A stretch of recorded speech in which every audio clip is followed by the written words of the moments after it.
ಎಲ್ಲಿ ನೋಡಲಲ್ಲಿ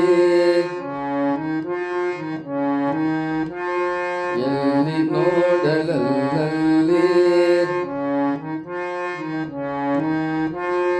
ಎಲ್ಲಿ ನೋಡಲಲ್ಲಿ ಎಲ್ಲಿ ನೋಡಲಲ್ಲಿ ಪಚ್ಚೆಗವಳ ಅನುಭವ ಯೋಗ ಪ್ರವಚನದ ಹಾದಿಯಲ್ಲಿ 6 ಸಂಕೇಶ್ವರದಲ್ಲಿ ನಮ್ಮ ಪ್ರವಚನ.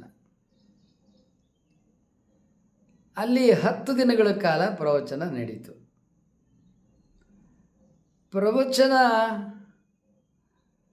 ಅಲ್ಲೇನು ಮೈಕ್ ವ್ಯವಸ್ಥೆ ಇರಲಿಲ್ಲ, ಹಾಗೇ ಮಾಡ್ತಾಯಿತ್ತು. ಮತ್ತು ಪ್ರವಚನದ ಪೂರ್ವದಲ್ಲಿ ಪ್ರಾರ್ಥನೆ ಹೇಳ್ಕೊಡ್ತಾ ಇದ್ವು. ಸ್ವತಃ ನಾವೇ ಬರೆದಂಥ ವಚನಗಳನ್ನು ಪ್ರಾರ್ಥನೆ ಹೇಳ್ಕೊಡ್ತಾ ಇದ್ವು. ನನ್ನ ಹರಣವು ನಿನಗೆ ಶರಣು, ನೀಡು ನನಗೆ ಸದ್ಗತಿ.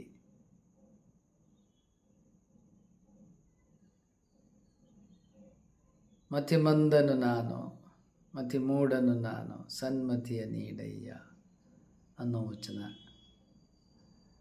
ಹೀಗೆ ನಾವೇ ಕೆಲವು ಎನ್ನ ಕಾಯದೊಳಗೆ ತುಂಬುಸದು ಭಕ್ತಿಯ, ಎನ್ನ ಕರಣದೊಳಗೆ ತೋರು ನಿನ್ನ ಮೂರುತಿಯ, ಎನ್ನ ನಾಲಗೆಯ ಮೇಲೆ ಬರೆಯಯ್ಯ ಷಡಕ್ಷರಿಯ, ಆವಾಗಲೂ ನೀನೆನ್ನ ಹೃದಯ ಕಮಲದೊಳಗೆ ಯಾವಾಗಲೂ ಇರುವಂತೆ ನೆಲೆಸು ಬಯಲಮಾನಸ ದೇವ.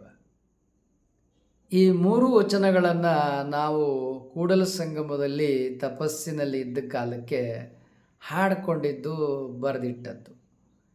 ಹೀಗೆ ಇಂಥ ಅಂದಂದಿನ ಧ್ಯಾನ, ಪೂಜೆ, ತಪಸ್ಸು, ಅನುಷ್ಠಾನದ ಕಾಲದೊಳಗೆ ನಾವು ವಚನಗಳನ್ನು ಭಾವನೆಗಳು ಬಂದ ಕಾಲಕ್ಕೆ ಬರಿತಾ ಇದ್ವು. ಸಂಕೇಶ್ವರದಲ್ಲಿ ಇಂಥ ಪ್ರವಚನ ಕಾಲಕ್ಕೆ ಇಂಥ 5-6 ವಚನಗಳನ್ನು ಪ್ರಾರ್ಥನೆಯ ರೂಪದಲ್ಲಿ ಹೇಳ್ಕೊಡ್ತಿದ್ದೆ. ಬಹುಪಾಲು ಹೆಣ್ಣು ಮಕ್ಕಳು ಬರ್ತಾಯಿದ್ರು, ಗಂಡಸರು ಬರ್ತಾಯಿದ್ರು. ಅದರಲ್ಲಿ ವಿಶೇಷವಾಗಿ ಚಿಕ್ಕ ಚಿಕ್ಕ ವಯಸ್ಸಿನ ಮಕ್ಕಳಿಂದ ಹಿಡಿದು ಎಲ್ಲ ವಯಸ್ಸಿನ ಮಹಿಳೆಯರು, ಪುರುಷರು ಬರ್ತಾಯಿದ್ರು. ಈಗ ಪ್ರವಚನ ಮಾಡಿದ್ರೆ ಚಿಕ್ಕ ಮಕ್ಕಳು ಯಾರೂ ಬರಲ್ಲ, ವಯಸ್ಸಿನ ಹೆಣ್ಮಕ್ಳು ಯಾರೂ ಬರೋದಿಲ್ಲ, ಹದಿಹರೆಯದವರು ಯಾರೂ ಬರೋದಿಲ್ಲ, ಎಲ್ಲ ವಯಸ್ಸಾದವರೇ ಬರೋದು. ಹೇಗೆ ಕಾಲದ ಗತಿಯಲ್ಲಿ ಪ್ರವಚನ ಕೇಳಲಿಕ್ಕೆ ಬರ್ತಕ್ಕಂಥವರಲ್ಲಿಯೂ ಕೂಡ ಅದು ಬದಲಾವಣೆಯನ್ನು ಕಾಣ್ಬೋದು.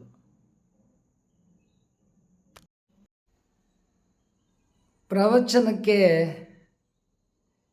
ಏನೋ 40-50 ಜನ ಬರ್ತಿರಬೇಕು. ಆಮೇಲೆ ಒಂದು 20-30 ಜನ ಹೆಚ್ಚಾಗಿರ್ಬೋದು ದಿನ ಪ್ರವಚನ ಕೇಳ್ತಾ.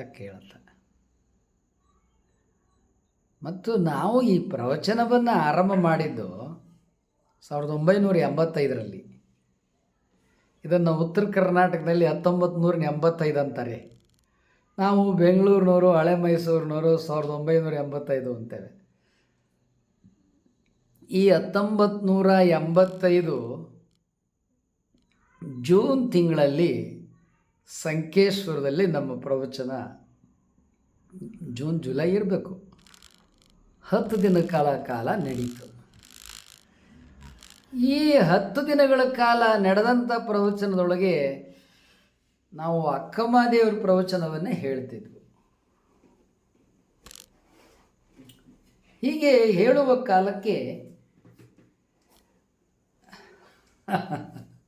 ನಾವು ಅವಾಗ ತರುಣರು ಮತ್ತು ಭಾಳ ತಿಳುವಳಿಕೆ ಇಲ್ಲ, ಉತ್ಸಾಹ.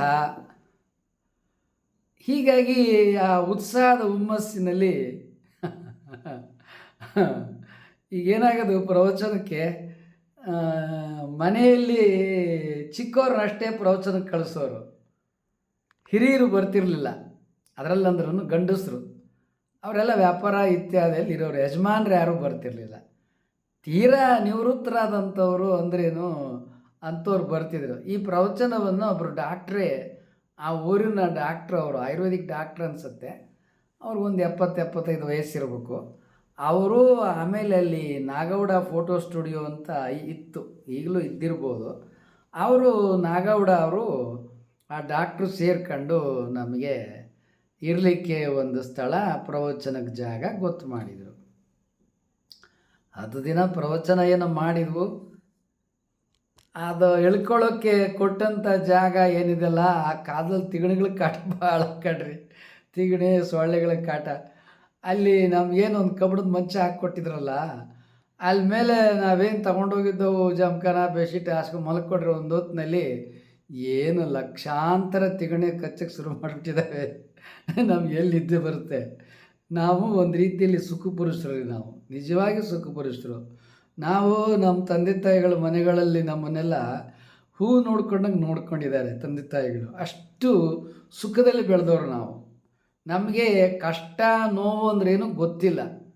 ಅಂದರೆ ಕೆಲಸ ಮಾಡ್ತೀವಿ ಬಿಡಿ, ದನ ಕಾಯ್ತಿದ್ವು, ಹೊಲ ಉಳ್ತಿದ್ವು, ಗದ್ದೆ ಉಳ್ತಿದ್ವು, ಭತ್ತ ಕೊಯ್ತಿದ್ವು, ಭತ್ತ ಹೊಡಿತಿದ್ವು, ರಾಗಿ ಎಲ್ಲ ಸಗಣಿ ಎತ್ತಾಕ್ತಿದ್ವು. ಹಿಂಗೆಲ್ಲ ಕಷ್ಟದ ರೈತಾಪಿ ಕೆಲಸ, ಅಗಿಯೋದು, ಉಳುಮೆ ಮಾಡೋದು, ಭತ್ತ ಬಡಿಯೋದು, ರಾಗಿ ತೊಳಿಸೋದು, ಹಿಂಗೇನದ ಇವೆಲ್ಲ ಕೆಲಸ ಮಾಡಿದ್ದೀವಿ, ನಾವು ಮಾಡ್ತಾಯಿದ್ವು.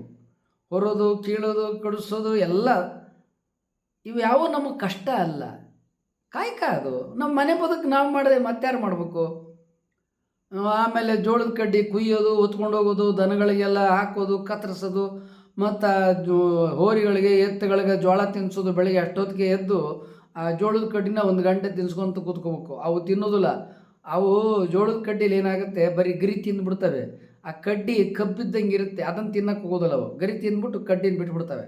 ಅದಕ್ಕೆ ನಾವೇನು ಮಾಡ್ತೋದೆಲ್ಲ ವೇಸ್ಟ್ ಆಗುತ್ತೆ ಅಂತೇಳಿ ಆ ದನಗಳನ್ನ ಹಿಡ್ಕೊಂಡು, ಇನ್ನೂ ಒಣಗಿರೋದಿಲ್ಲ ಆ ಜೋಳದ ಕಡ್ಡಿಗಳು, ಹಸಿರಿರ್ತತೆ, ಅವು ಒಂಥರ ರಸವಾಗಿರ್ತವೆ, ಅವನ್ನು ತಿನ್ಸ್ಕೋ ಅಂತ ಕೂತ್ಕೊಳ್ಳವು. ಬೆಳಿಗ್ಗೆ 4 ಗಂಟೆಗೆ ಎದ್ದು 2 ಗಂಟೆ ಎತ್ತುಗಳಿಗೆ ಹೋರಿಗಳಿಗೆ ತಿನ್ನಿಸ್ಬೇಕಾಗಿತ್ತು.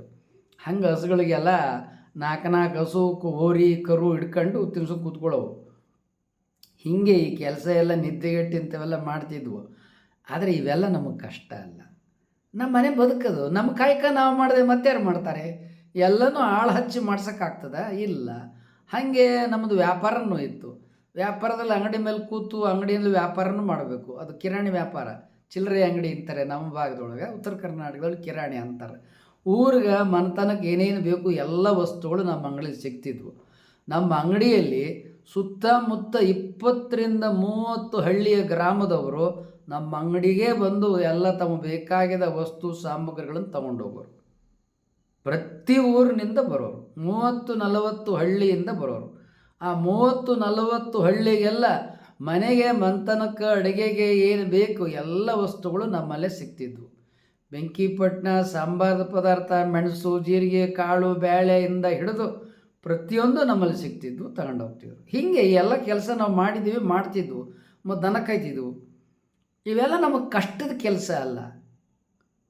ಅದು ಕಷ್ಟದ ಕೆಲಸ ಈ ರೈತರ ಮಕ್ಕಳುಗಳಿಗೆ ಕಷ್ಟದ ಕೆಲಸ ಅನ್ನೋದೇ ಇಲ್ಲ.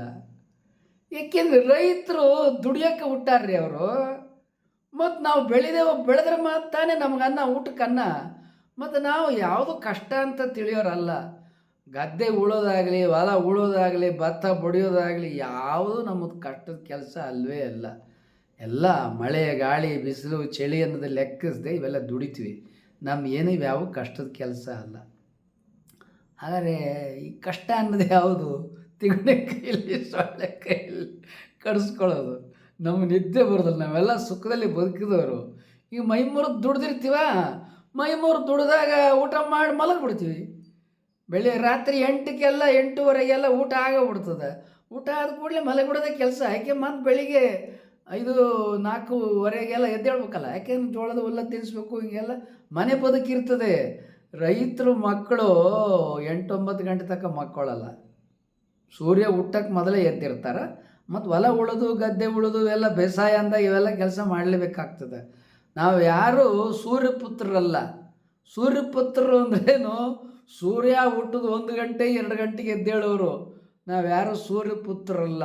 ನಾವು ಸುಪ್ರಭಾತದಲ್ಲಿ ಎದ್ದೇಳ್ತಕ್ಕಂಥವ್ರು. ಹೀಗಾಗಿ ಸುಪ್ರಭಾತದಲ್ಲಿ ಎದ್ದು ಕೂಡಲೇ ಸ್ನಾನ ಮಾಡಿ ಪೂಜೆ ಮಾಡಿ ಕಾಯ್ಕಕ್ಕೆ ಹೊರಡೋರು. ಇಲ್ಲ ಮನೆ ಬದುಕು ದನ ಕಾವು ಸಗಣಿ ತೆಗಿಯೋದು, ಗಂಜಲ ಬಳಿಯೋದು, ಅವು ಹುಲ್ಲು ಹಾಕೋದು, ಮೇವು ತಿನ್ನಿಸೋದು ಎಲ್ಲ ಕೆಲಸ ಮುಗಿದ ಮೇಲೆ ಸ್ನಾನ, ಆಮೇಲೆ ಸ್ಕೂಲು. ಮತ್ತು ಸ್ಕೂಲು ಏನು ನಾವ್ಯಾರು ತಪ್ಪಿಸ್ತಿಲ್ಲ, 2 ಕಿಲೋಮೀಟ್ರ್ ಓಡ್ಕೊತ ಹೋಗ್ಬೇಕು ಸ್ಕೂಲ್ಗೆ. ಇದು ನಮ್ಮ ಬದುಕು. ನಮ್ಮೂರಲ್ಲೇನು ಸ್ಕೂಲ್ ಇರಲಿಲ್ಲ.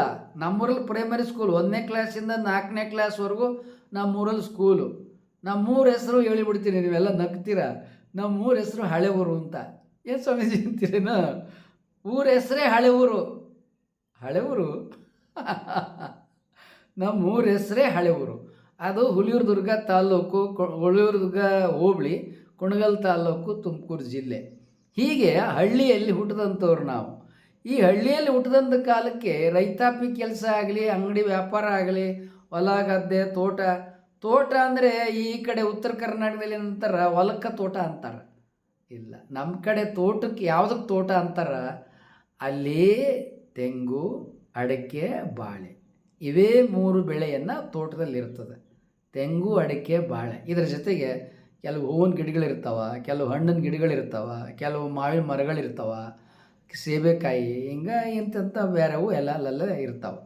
ಆದರೆ ಮೇಜರಾಗಿ ಬಾಳೆ, ಅಡಿಕೆ, ತೆಂಗು ಇವೇ ಮುಖ್ಯವಾಗಿ ಪ್ರಧಾನವಾಗಿರ್ತವೆ. ಅದ್ರ ಜೊತೆಗೆ ಅಲ್ಲಲ್ಲೇ ಮಾವಿನ ಮರ ಅವು ಇವು ಜೊತೆಗಿರ್ತಾವೆ. ಹೀಗೆ ಈ ಎಲ್ಲ ಬದುಕು ಮಾಡ್ತಕ್ಕಂಥ ನಮಗೆ ಕಷ್ಟ ಯಾವುದಪ್ಪ, ದುಃಖ ಯಾವುದಪ್ಪ ಅಂತಂದರೆ ಸೊಳ್ಳೆ ಕೈಲಿ ಕಡಿಸ್ಕೊಳ್ಳೋದು, ತಿಗಣೆ ಕೈಲಿ ಕಡಿಸ್ಕೊಳ್ಳೋದು. ರೈತರ ಮನೆಗಳಲ್ಲೂ ಕೂಡ ಸೊಳ್ಳೆ ಇರ್ತವೆ. ಆದರೆ ಒಲೆ ಹಚ್ತೀವಲ್ಲ, ಹೊಗೆ ಆಗ್ತದಲ್ಲ, ಆ ಹೊಗೆಗೆ ಸೊಳ್ಳೆ ಪಳ್ಳೆ ಹೊಂದಿರಂಗಿಲ್ಲ, ಒಟ್ಟಾಗ್ತಾವೆ. ಕಟ್ಗೆಗೆ ಒಲೆ ಹಚ್ಚಿದಾಗ, ನೀರು ಕಾಯ್ಸೋಕ್ಕೆ, ಸ್ನಾನಕ್ಕೆ, ಅಡುಗೆ ಮನೆಗೆ ಒಲೆ ಹಚ್ಚಿದಾಗ ಸೊಳ್ಳೆಲ್ಲಿರ್ತಾವೆ. ಇಡೀ ಮನೆಗೆಲ್ಲ ಹೊಗೆ ಆಗ್ತಿರ್ತದೆ. ಹೊಗೆ ಒಳಗೆ ನಮ್ಮ ಬದುಕಿರ್ತದೆ. ಈಗಿನಂಗೆ ಗ್ಯಾಸ್, ಎಲೆಕ್ಟ್ರಿಕ್ ಸ್ಟವ್, ಸೂರ್ಯದಲ್ಲಿ ಎಂಥದ್ದು ಸೋಲಾರಿಂದ ಅಡುಗೆ ಮಾಡೋದು ಬಂದುಬಿಟ್ಟಿದೆ. ಇವಾಗೆಲ್ಲ ಎಲೆಕ್ಟ್ರಿಕ್ ಅಡುಗೆ ಹೊಟ್ಟಾಯ್ತು. ಈಗ ಗ್ಯಾಸಿನಿಂದ ಅಡುಗೆ, ಸೋಲಾರಿಂದ ಅಡುಗೆ ಬಂದುಬಿಟ್ಟಿದೆ. ಮತ್ತು ಇಂಥವೆಲ್ಲ ಅಡುಗೆ ಬಂದ ಮೇಲೆ ಈಗ ಹೊಗೆ ಅನ್ನೋದು ಇಲ್ಲೇ ಇಲ್ಲ. ಅವಾಗೆಲ್ಲ ಹೊಗೆ. ಆದರೆ ಸೊಳ್ಳೆಗಳಿಲ್ಲ, ಸೊಳ್ಳೆಗಳ ನಾಮಾವಶೇಷ. ಆದರೆ ತಿಗಣೆಗಳು ಇರ್ತಾವಲ್ಲ, ಅವು ಆ ಕಾಲದಲ್ಲಿ ಬಹಳ ಎದ್ದು ಎಲ್ಲರ ಮನೆಗಳಲ್ಲೂ ತಿಗಣೆಗಳಿರೋವು. ಆ ತಿಗಣೆಗಳು ಕಚ್ಚಿಬಿಟ್ರೆ ಅವೇನು, ಈ ಸೊಳ್ಳೆ ಕಚ್ಚಿದ್ರೆ ಹೆಂಗೆ ಗಂಧೆ ಆಗ್ತದಲ್ಲ, ತಿಗಣೆ ಕಚ್ಚಿದ್ರು ಹಂಗೆ ಮೈ ತುಂಬ ಗಂಧೆಗಳಾಗ್ತದೆ, ಎಲ್ಲಿ ಕಚ್ಚಿರ್ತದೆ. ಮತ್ತು ಆ ಕಡ್ತ, ಈ ಸೊಳ್ಳೆ ಕಡ್ತ, ತಿಗಣೆ ಕಡ್ತ, ಶಿವ ಅವೇನು 1 ಗಂಟೆ 2 ಗಂಟೆ ಆದರೂ ಹೋಗೋದಿಲ್ಲ. ಹಂಗೆ ಆ ಸಂಕೇಶ್ವರದಾಗ ಮನೆ ಮಾಡಿ ಕೊಟ್ಟಿದ್ರಲ್ಲ, ಆ ಮಂಚದಾಗ ತಿಗಣೆಗಳ ಕಾಟ ಭಾಳ. ಮತ್ತು ಮಲ್ಕೊಳ್ಳೋದಿಲ್ಲಿ ಅವು ಎಲ್ಲ ಕಡೆ ಹರಿದು ಬರ್ತಾವ. ಈ ಮಂಚ ಬಿಟ್ಟು ಕೆಳಗೆ ಮಲಗದೆ ಅಂದರೆ ಆ ಮಂಚದಿಂದ ಹರಿದು ಬರ್ತಾವ. ಲೈಟ್ ಹಾರಿಸ್ತೀವಲ್ವ, ರಾತ್ರಿ ಹರಿದು ಬಂದು ಲೈಟ್ ಹಾಕಿದ್ರು ಹರಿದು ಬರ್ತಾವೆ ಅವು. ಸರಿ, ನಾವು ನಾಗೌಡ್ರಿಗೆ, ಆ ಡಾಕ್ಟ್ರಿಗೆ ಹೇಳಿದ್ವು, ಈ ಮನೆಗೆ ಸೊಳ್ಳೆ ಕಾಟ ಭಾಳಪ್ಪ, ತಿಗಣೆ ಕಾಟ ಭಾಳ, ರಾತ್ರಿ ನಿದ್ದಾಗೋದಲ್ಲ. ಪಾಪ ಅವ್ರು ಇನ್ನೊಂದು ಮನೆ ಮಾಡಿಕೊಟ್ರು. ಇನ್ನೊಂದು ಮನೆ ಚೆನ್ನಾಗೇನೋ ಐತೆ. ಆದರೆ ಥಿಯೇಟ್ರ್ ನಮ್ಮ ಎಲ್ಲಿ ವಾಸ ಕೊಟ್ಟಾರ, ವಾಸದಿಂದ ಥಿಯೇಟ್ರ್ ಇದೆ. ಥಿಯೇಟ್ರು ಅವು ಆಗಿನ ಕಾಲದ ಥಿಯೇಟ್ರ್ ಅಂದ್ರೆ ಅವು ಟೆಂಟ್ ಟೈಪ್ ಥಿಯೇಟ್ರು. ಅವೇನು ಬಿಲ್ಡಿಂಗ್ ಏನು ಕಟ್ಟಿರೋದಿಲ್ಲ. ಸುತ್ತ ಏನು ಹಾಕಿರ್ತಾರೆ, ಈ ಕಟ್ಟಿಗೆದನ್ನು ಬೇಲಿ ಮಾಡಿ ಅದಕ್ಕೆ ಬಟ್ಟೆದ ಇದನ್ನು ಸುತ್ತ ಬಟ್ಟೆನ ದುಪ್ಪಟ್ಟ ಅದಕ್ಕೆ ಸುತ್ತಿ ಅದಕ್ಕೆ ಜನ ನೋಡೋಂಗೆ ಥಿಯೇಟ್ರ್ ಮಾಡಿರ್ತಾರೆ. ಅದು ಒಂದು ರೀತಿಯ ಟೆಂಟ್ ಟೈಪ್ ಥಿಯೇಟ್ರು. ಅದು ಸಂಪೂರ್ಣ ಕಟ್ಟಡ ಥಿಯೇಟ್ರು ಅಲ್ಲ, ಟೆಂಟ್ ಥಿಯೇಟ್ರು ಅಲ್ಲ. ಅದೇನು 3 ಶೋ ಹಾಕ್ತಿದ್ರಲ್ವ, ನಾವು ಪ್ರವಚನ ಮುಗಿಸ್ಕೊಂಡು ಬಂದ್ರೆ ಅದು ಥಿಯೇಟ್ರ್ 2 ಶೋ ನಡಿಬೇಕಲ್ಲ, ಅದು ಹಾಕ್ಬಿಡೋರು. ನಮಗೆ ಎಲ್ಲಿ ನಿದ್ದೆ, ಆ ಥಿಯೇಟ್ರದ್ದು ಮೈಕ್ ಹಾಕಿರ್ತಾರಲ್ಲ, ವಾಯ್ಸ್ ಸೌಂಡ್, ಅದು ಕೇಳದೆ ಕೇಳಿ ಏನು ಸಿನಿಮಾ ಹಾಕಿದಾರ, ಏನು ಹಾಡು ಇದು ಸಂಭಾಷಣೆ ಎಲ್ಲ ಕೇಳದೆ ನಾವು ಏನು ರೀ ಥಿಯೇಟ್ರ್ ಪಕ್ಕ ಮನೆ ಕೊಟ್ಟಿದ್ದೀರಿ, ಇದು ಹಗಲ ರಾತ್ರಿ ಬಡ್ಕತ್ತೆ, ನಿದ್ದೆನೇ ಬರೋದಿಲ್ಲ ಕಣ್ರಿ. ಇಲ್ಲಿ ಬರೀ ಸೌಂಡು. ನಮ್ಗೆ ಓದೋಕ್ಕೆ ಬರೆಯೋಕ್ಕೆ, ಪ್ರವಚನ ಮಾಡ್ಬೇಕಾದ್ರೆ ಓದ್ಕೋಬೇಕು, ಮತ್ತು ಓದೋಕ್ಕೆ ಬರೆಯೋಕ್ಕೆ ಆಗಲ್ಲ ಕಣ್ರಿ, ಕಾನ್ಸಂಟ್ರೇಷನ್ ಆಗೋದಲ್ಲ. ನಿಮಗೆ ಸಿನಿಮಾ ಹಾಡು, ಸಿನಿಮಾ ಸಂಭಾಷಣೆ ಕೇಳ್ಬೋದು ಅಂತ ನೀವು ಅನ್ಬೋದು. ನಾವು ಸಿನಿಮಾ ಸಂಭಾಷಣೆ ಸಿನಿಮಾ ಹಾಡು ಕೇಳ್ಕೊಂಡು ಕೂತ್ಕೊಳ್ಳೋ ಸ್ವಾಮಿಗಳಲ್ಲ ಕಣ್ರಿ. ನಮ್ಗೆ ಈ ಮನೆ ಬೇಡ ರೀ. ಅವ್ರಿಗೆ ಪುಜಿತಿ ಇಟ್ಕೊತು. ಆ ಮನೆಗೆ ಕರ್ಕೊಂಡು ಹೋದರೆ ತಿಗಣೆ, ಈ ಮನೆಗೆ ಬಂದರೆ ಸಿನಿಮಾ ಥಿಯೇಟ್ರ್ ಗದ್ದಲ. ಮತ್ತು ಎಲ್ಲಿ ಮನೆ ಮಾಡೋದು? ಸರಿ ಅವ್ರಿಗೆ ಹೇಳಿದೆ, ಅದೇ ಮನೆಗೆ ಕರ್ಕೊಂಡು ಹೋಗ್ರಿ, ಆದರೆ ಮಂಚ ತೆಗೆದುಬಿಡ್ರಿ. ಮಂಚದೊಳಗೆ ತಿಗಣಿ ಅದಾವೆ, ನಾವು ನೆಲದ ಮೇಲೆ ಮಕ್ಕೋತೀವಿ, ಮಂಚ ಬೇಡ. ಅವರು ಒಂದು ಕಬ್ಬಿಣದ ಜಾಲರಿ ಟೈಪ್ ಮಂಚ ಹಾಕಿದ್ರು.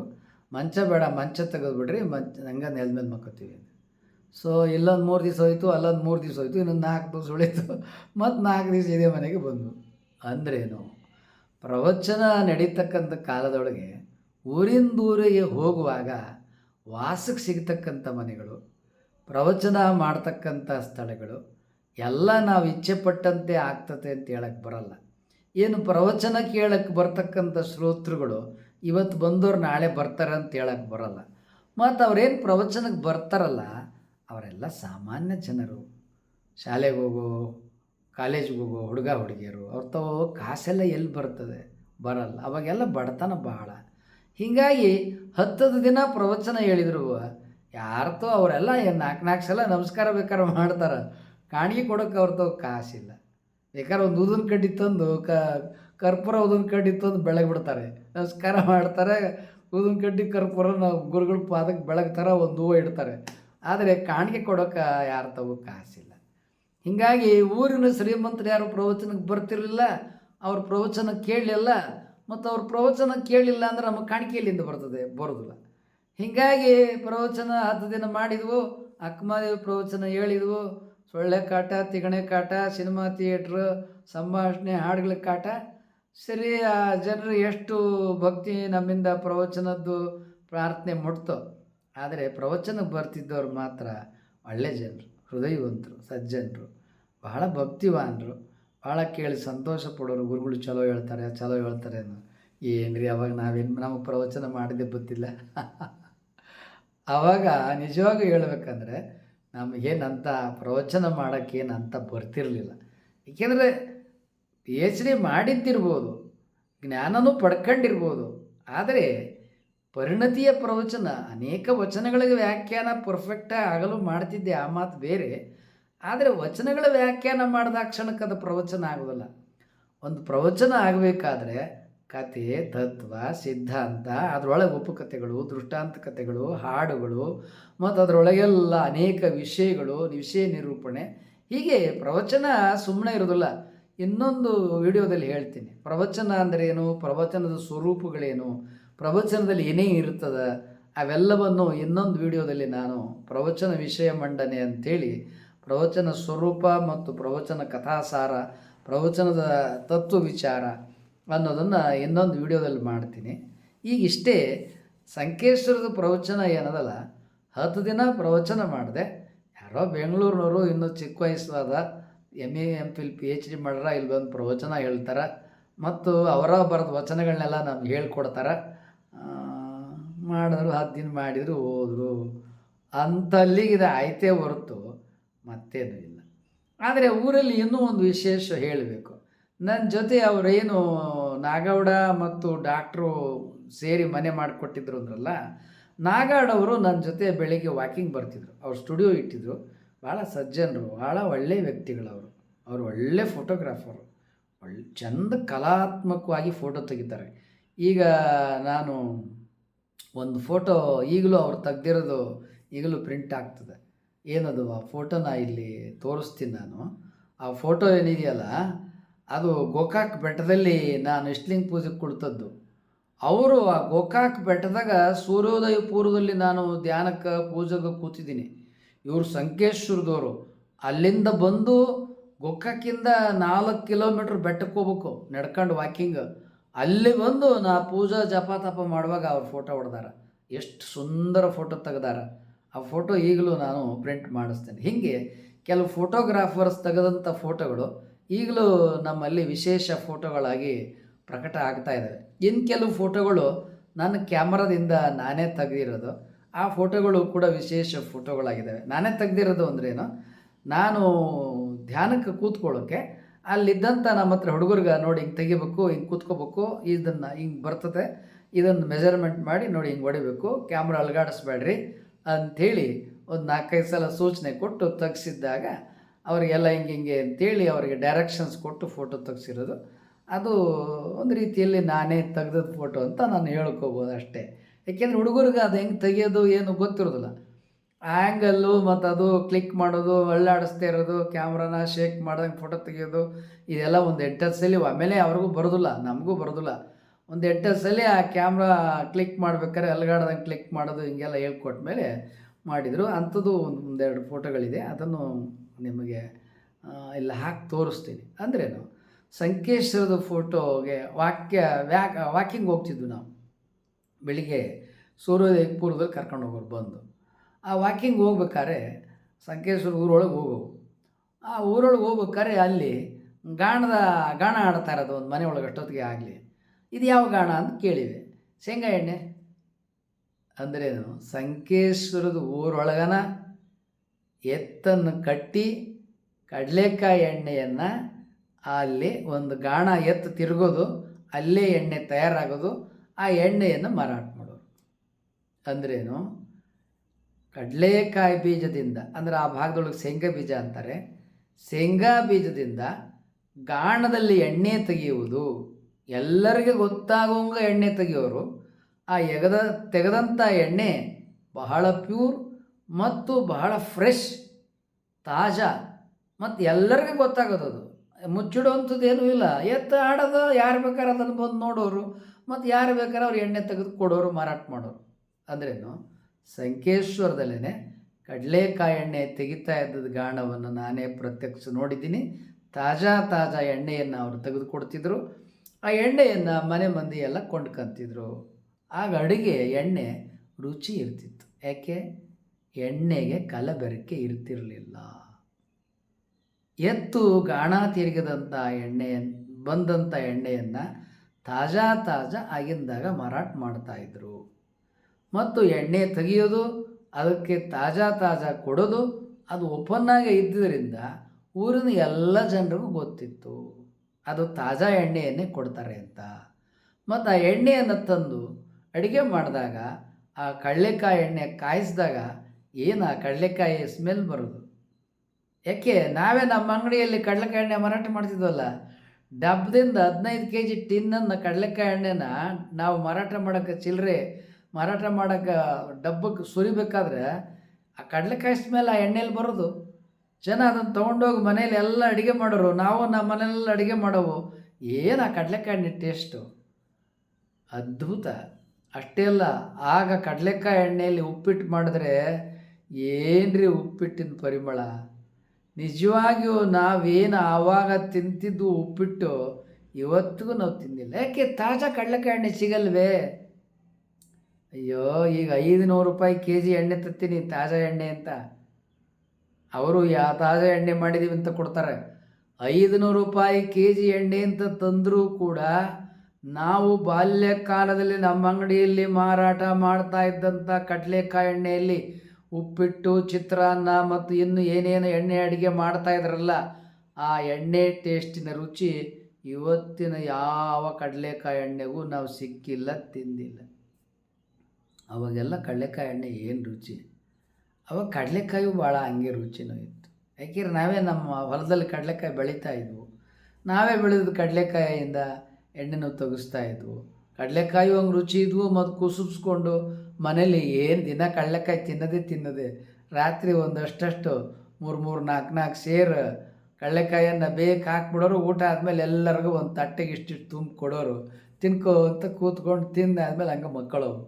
ಹೀಗೆ ಅವೆಲ್ಲ ಒಂದು ರೀತಿಯಲ್ಲಿ ಕುಸುಮದ ಕಡಲೆಕಾಯಿ ಬೀಜ ಇಷ್ಟಿಷ್ಟು ತಿನ್ನೋದು. ಕಡಲೆಕಾಯಿ ಕಾಲದೊಳಗೆ, ಸುಗ್ಗಿ ಕಾಲದೊಳಗೆ ಏನು ಹಳ್ಳಿಯ ಜೀವನ. ಅದೇನು ಸುಗ್ಗಿ ಕಾಲ ಬಿಡ್ರಿ, ನಮಗಂತೂ ಸಮೃದ್ಧಿ. ನಮ್ಮ ಮನೆಯಲ್ಲಂತೂ ಕಡಲೆಕಾಯಿ ಬೀಜದ ಕಾಲದಲ್ಲಿ ಕಡಲೆಕಾಯಿ, ಮಾವಿನ ಹಣ್ಣಿನ ಕಾಲದಲ್ಲಿ ಮಾವಿನ ಹಣ್ಣು, ಪೇರಲಕಾಯಿ ಸೀಸನ್ನಲ್ಲಿ ಪೇರ್ಲೆ, ಇನ್ನು ಏಲಕ್ಕಿ ಬಾಳೆ ಎಲ್ಲ ಕಾಲದಲ್ಲಿಯೂ ಏಲಕ್ಕಿ ಬಾಳೆ. ಯಾಕೆ, ನಾವೇ ಬೆಳೀತಾ ಇದ್ವಲ್ಲ ಏಲಕ್ಕಿ ಬಾಳೆ, ಕಾಯಿ ಬಾಳೆ ಅಂತೇಳಿ. ಅವೆರಡು ಬಹಳ ಜೇನುತುಪ್ಪ ಇದ್ದಂಗಿರೋವು. ಹೀಗೆ ಆಮೇಲೆ ಅವರೆಕಾಳು ಕಾಲ. ಹಿಂಗೆ ರೈತರಿಗೆ ಯಾವಾಗಲೂ ಸುಖ ಜೀವನವೇ. ಅವಾಗಂತೂ. ಈಗ ಏನು ರೈತರು ಆತ್ಮಹತ್ಯೆ ಮಾಡ್ಕೋತಾರಲ್ಲ, ಈಗೆಲ್ಲ ಆತ್ಮಹತ್ಯೆ ಮಾಡ್ಕೊಳ್ಳೋದು ಹೊರ್ಟೋಯ್ತು. ಯಾಕೆ? ರೈತರು ಈಗ ಶ್ರೀಮಂತರಾಗಕ್ಕೆ ಹೊಂಟಾರೆ, ಅವರು ಬುದ್ಧಿ ಬಂದದ. ನಾವು ಬೆಳಿಬೇಕು, ಆತ್ಮಹತ್ಯೆ ಮಾಡ್ಕೊಂಡ್ರೆ ಸುಮ್ಮನೆ ನಮ್ಮ ಪ್ರಾಣ ಹೋಗ್ತದೆ, ನಾವ್ಯಾಕೆ ಪ್ರಾಣ ತಕ್ಕೋಬೇಕು, ಏನೇನೋ ಹೊಸ ಹೊಸ ಬೇಸಾಯ, ಮಿಶ್ರ ಬೆಳೆ ಬೇಸಾಯ ಮಾಡಿ ನಾವು ಶ್ರೀಮಂತರಾಗಬೇಕು ಅಂತ ರೈತರು ಶ್ರೀಮಂತರಾಗಕ್ಕೆ ಹೊಂಟಿದ್ದಾರೆ. ಅದೊಂದು ಶುಭ ಸೂಚನೆ. ಇವಾಗ ಜ್ಞಾನೋದಯವಾಗಿದೆ. ಇದು ರೈತರು ಕೂಡ ಕೋಟ್ಯಾಧೀಶರಾಗ್ತಕ್ಕಂಥ ಕಾಲ ಬಂದಿದೆ. ಅದು ಒಳ್ಳೆಯ ಕಾಲ. ಎಲ್ಲ ರೈತರು ಕೋಟ್ಯಾಧೀಶರಾಗಲಿ ಅನ್ನುವ ಮಾತನ್ನು ಈ ವಿಡಿಯೋದಲ್ಲಿ ಹೇಳಿ, ಸಂಕೇಶದ ಪ್ರವಚನ ಕಾಲದಲ್ಲಿ ಆ ಎಣ್ಣೆ ಅಂಗಡಿ ಅನ್ನೋ ಕಾರಣಕ್ಕೆ ಇಷ್ಟೆಲ್ಲ ನಮ್ಮ ವೈಯಕ್ತಿಕ ವಿಚಾರನೂ ಬಂದ್ಬಿಡ್ತು. ನಮ್ಮ ಮನೆ, ದನ ಕರು ವ್ಯಾಪಾರ ಇವು ಎಲ್ಲ ಬಂದ್ಬಿಡ್ತು. ಅಂದ್ರೇನು?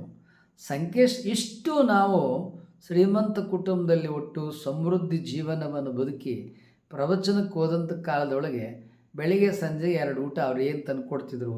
ಜೋಳದ ರೊಟ್ಟಿ. ನಮಗೆ ಜೋಳ ತಿಂದೇ ಗೊತ್ತಿಲ್ಲ, ನಾವು ಜೋಳನೇ ನೋಡಿಲ್ಲ. ನಾವು ಹಳೆ ಮೈಸೂರು ಬೆಂಗಳೂರು ಕಡೆಯವರು, ನಾವು ಜೋಳ ತಿನ್ನಲ್ಲ, ಜೋಳ ಗೊತ್ತಿಲ್ಲ. ಜೋಳದ ಕಡ್ಡಿ ದನಗಳಿಗೆ ತಿನ್ನಿಸ್ತೀವಿ, ನಾವು ಮನುಷ್ಯರು ಯಾರೋ ಜೋಳ ತಿಂದಿಲ್ಲ.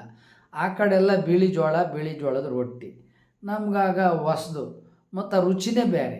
ಅಕ್ಕಿ ರೊಟ್ಟಿ, ರಾಗಿ ರೊಟ್ಟಿ, ಗೋಧಿ ಚಪಾತಿ, ಉಪ್ಪಿಟ್ಟು, ಈ ಚಿತ್ರಾನ್ನ, ಪುಳಿಯೋಗರೆ, ಇಡ್ಲಿ, ದೋಸೆ, ಈ ರುಚಿನೇ ಬೇರೆ. ಆ ಜೋಳದ ರೊಟ್ಟಿ ಅದು ನಾವೆಂದು ತಿಂದೇ ಇಲ್ಲ, ಆ ರುಚಿನೇ ಬೇರೆ. ಈಗ ಆಧ್ಯಾತ್ಮ ಜೀವನಕ್ಕೆ ಬಂದಿದ್ದೀವಿ, ಬಾಯಿ ರುಚಿ ನೋಡೋಕ್ಕಾಗ್ತದ? ಹಾಗಾದ ಯಾಕೆಂದರೆ ಅನುಭವ ಜೀವನಕ್ಕೆ ನಾವು ಇಷ್ಟಪಟ್ಟು ಬಂದಿದ್ದೀವಿ ಅಲ್ವಾ? ಈಗ ನೀನು ಸ್ವಾಮೀಜಿ ಆಗುವಂತ ಯಾರು ನನ್ನ ಕರೆದಿದ್ರ? ಯಾರೂ ಕರೆದಿಲ್ಲ. ಸ್ವಯಂ ಪ್ರೇರಣೆಯಿಂದ ನಾವೇ ಸೈದ್ಧಾಂತಿಕವಾಗಿ ಶಿವಶರಣರ ಶಿವಾನುಭಾವ ವಚನಗಳನ್ನು ಓದಿ, ಅಲ್ಲಮ್ಮ ಪ್ರಭುದೇವರು, ಅಕ್ಕಮಹಾದೇವಿ, ಬಸವಣ್ಣವ್ರ ವಚನಗಳನ್ನು ತಲೆಗೆ ತುಂಬಿಕೊಂಡು ನಾವು ಆಧ್ಯಾತ್ಮ ಜೀವನಕ್ಕೆ ಬಂದಿದ್ದೇವೆ. ಆಧ್ಯಾತ್ಮ ಜೀವನಕ್ಕೆ ಬಂದಂಥ ಸಂದರ್ಭದೊಳಗೆ ಈಗ ನಾವು ಎಲ್ಲೆಲ್ಲೋ ಊರಿಗೆ ಹೋದಾಗ ಅಲ್ಲಿ ಸುಖವನ್ನು ಬಯಸೋಕ್ಕಾಗತ್ತಾ? ಆಗಲ್ಲ. ನಾಲ್ಕು ರುಚಿ ಬಯಸೋಕ್ಕಾಗತ್ತಾ? ಆಗಲ್ಲ. ಜನರು ಏನು ಭಕ್ತಿಯಿಂದ ತಂದು ಕೊಡ್ತಾರೆ, ಅದು ತಣ್ಣಗಿರ್ಬೋದು, ಅದು ಬಿಸಿ ಇರ್ಬೋದು, ಅದು ಏನೇ ಇರ್ಬೋದು, ಶಿವಾಯ ನಮಃ ಅಂಥೇಳಿ ಅದು ಪ್ರಸಾದ ಅಂಥೇಳಿ ಅದನ್ನು ಊಟ ಮಾಡ್ತಾಯಿದ್ದು. ಹೀಗಾಗಿ ಆ ಕಡೆ ಜೋಳದ ರೊಟ್ಟಿ, ಅದಕ್ಕೆ ಏನೋ ಅವ್ರ ಕಾಯಿಪಲ್ಯ ಏನೋ ಮಾಡಿ ತಂದು ಕೊಡ್ತಿದ್ರು.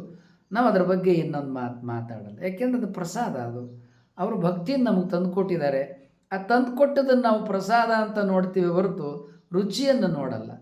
ಹೀಗಾಗಿ ಅವರು ಭಕ್ತಿಯಿಂದ ತಂದು ಕೊಟ್ಟಿದ್ದಾರೆ. ಆ ತಂದು ಕೊಟ್ಟದ್ದನ್ನು ಹೀಗೆ ನಮ್ಮ ಬಾಯಿ ರುಚಿಯನ್ನು ಕಟ್ಟಿ ಸಂಯಮದಿಂದ ಶಿವ ಏನು ಕೊಡ್ತಾನೆ ಅದನ್ನು ಒಪ್ಪಿಕೊಂಡು ತ್ಯಾಗ ಜೀವನವನ್ನು ಮಾಡ್ತಾಯಿತ್ತು. ಇದು ನಮ್ಮ ಪ್ರವಚನ ಕಾಲಕ್ಕೆ ಇದ್ದಂಥ ನಮ್ಮ ಬದುಕು. ಅನುಭವ ಅನ್ನೋದೇನಿದೆಯಲ್ಲ, ತ್ಯಾಗ ಇಲ್ಲದೆ ಅನುಭವ ಬರಲ್ಲ.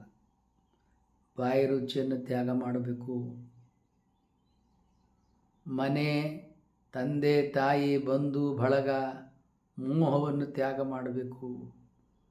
ನಾನು, ನನ್ನ ಊರು, ತನ್ನ ಊರು ಎಲ್ಲವನ್ನು ತ್ಯಾಗ ಮಾಡಬೇಕು.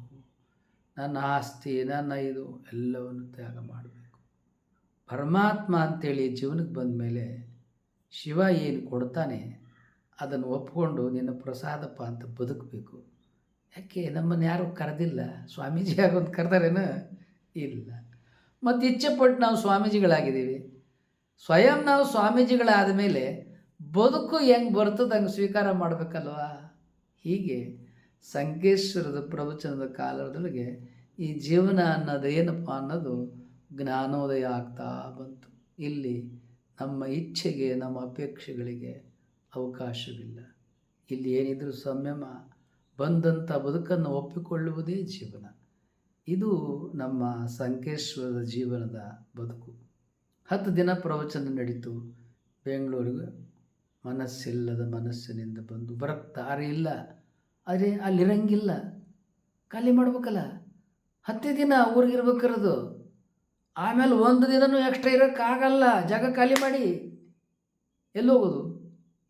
ಸರಿ, ಬೆಂಗಳೂರಿನ ಬಾಡಿಗೆ ಮನೆಗೆ ಟ್ರೈನ್ ಟಿಕೆಟ್ ತಕ್ಕೊಡ್ತಾರೆ ಅಷ್ಟೇ.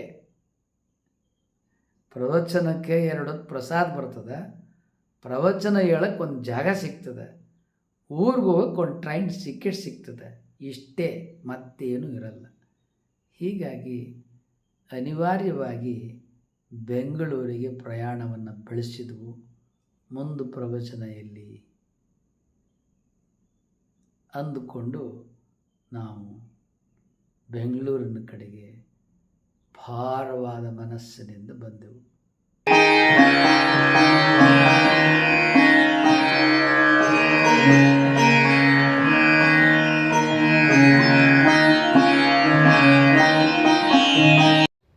ನೀವು ನಮಗೆ ಮೌಲಿಕವಾದ ಸಬ್ಸ್ಕ್ರೈಬರ್, ವ್ಯಾಲ್ಯುಬಲ್ ಸಬ್ಸ್ಕ್ರೈಬರ್. ನೀವು ಆಗಲೇ ಸಬ್ಸ್ಕ್ರೈಬ್ ಮಾಡಿರ್ಬೋದು. ಮಾಡಿಲ್ಲದೆ ಹೋದರೆ ಸಬ್ಸ್ಕ್ರೈಬ್ ಮಾಡಿ, ಲೈಕ್ ಮಾಡಿ.